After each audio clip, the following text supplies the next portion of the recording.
شروع اللہ کا نام لے کر جو بڑا مہربان نہایت رحم والا ہے۔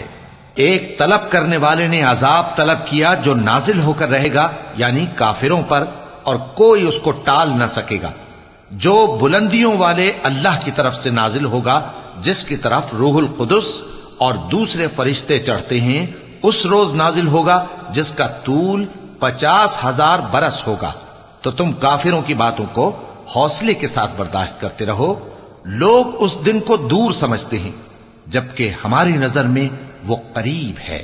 جس دن آسمان ایسا ہو جائے گا جیسے پگھلا ہوا تانبا، اور پہاڑ ایسے جیسے رنگین اون، اور کوئی دوست کسی دوست کو نہ پوچھے گا، حالانکہ ایک دوسرے کو سامنے دیکھ رہے ہوں گے۔ اس روز گناہگار چاہے گا کہ کسی طرح اس دن کے عذاب کے بدلے میں سب کچھ دے دے، یعنی اپنے بیٹے اور اپنی بیوی اور اپنے بھائی اور اپنا خاندان جس میں وہ رہتا تھا، اور جتنے آدمی زمین پر ہیں، غرض سب کو دے ڈالے، پھر اپنے آپ کو عذاب سے چھڑا لے۔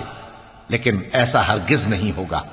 وہ بھڑکتی ہوئی آگ ہے، کھال ادھیڑ کر کلیجہ نکال لینے والی۔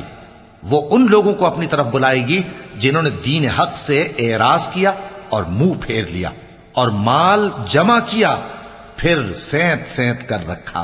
کچھ شک نہیں کہ انسان کم حوصلہ پیدا ہوا ہے۔ جب اسے تکلیف پہنچتی ہے تو گھبرا اٹھتا ہے، اور جب ملتا ہے اس کو مال تو بخیل بن جاتا ہے۔ مگر نماز ادا کرنے والے جو نماز کا التزام رکھتے اور ہمیشہ پڑھتے ہیں، اور جن کے مال میں حصہ مقرر ہے، یعنی مانگنے والے کا اور نہ مانگنے والے کا، اور جو روز جزا کو سچ سمجھتے ہیں، اور جو اپنے پروردگار کے عذاب سے خوف رکھتے ہیں، بے شک ان کے پروردگار کا عذاب ہے ہی ایسا کہ اس سے بے خوف نہ ہوا جائے۔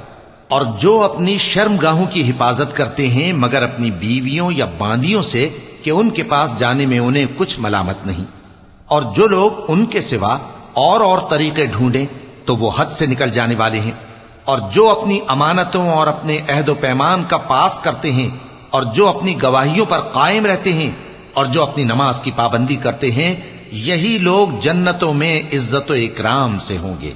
تو اے نبی، ان کافروں کو کیا ہوا ہے کہ تمہاری طرف دوڑے چلے آتے ہیں، دائیں اور بائیں سے گروہ گروہ ہو کر جمع ہوتے جاتے ہیں؟ کیا ان میں سے ہر شخص یہ امید رکھتا ہے کہ نعمت کے باغ میں داخل کیا جائے گا؟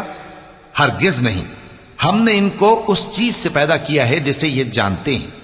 پس مشرقوں اور مغربوں کے مالک کی قسم کہ ہم طاقت رکھتے ہیں، یعنی اس بات پر کہ ان سے بہتر لوگ بدل لائیں، اور ہم عاجز نہیں ہیں۔ تو اے پیغمبر، ان کو باطل میں پڑے رہنے اور کھیل لینے دو، یہاں تک کہ جس دن کا ان سے وعدہ کیا جاتا ہے وہ ان کے سامنے آ موجود ہو۔ اس دن یہ قبروں سے نکل کر اس طرح دوڑیں گے جیسے کسی مقابلے کے نشان کی طرف دوڑے جا رہی ہوں۔ ان کی آنکھیں جھک رہی ہوں گی اور ذلت ان پر چھا رہی ہوگی۔ یہی وہ دن ہے جس کا ان سے وعدہ کیا جاتا تھا۔